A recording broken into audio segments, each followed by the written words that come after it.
Vlog. Hello guys, gagawa tayo ngayon ng pizza, homemade pizza. Gardenia, tasty bread, sibuyas, pineapple tidbits, paminta, durugin natin mamaya.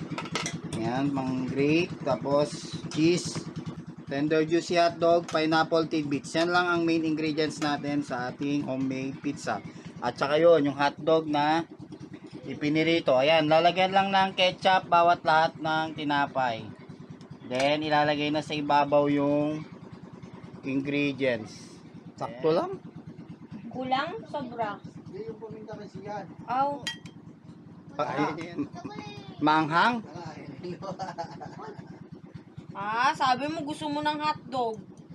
Ito ang aming pag-prepare ng aming homemade pizza. Ketchup sa ibabaw ng tinapay. Then, yung mga ingredients na yan. Yan lang. Simpleng ingredients. Okay? Ito na yung ating tinapay. Nilagay na ng hotdog, sibuyas. Ang daming sibuyas. Pineapple tidbits, saka cheese, saka pamintang durog. Ayan. Okay, sasalang na natin. Apatay niyan. Dalawa lang pala yan. Ayan, sasalang na natin. Ayan. Okay, totoastang.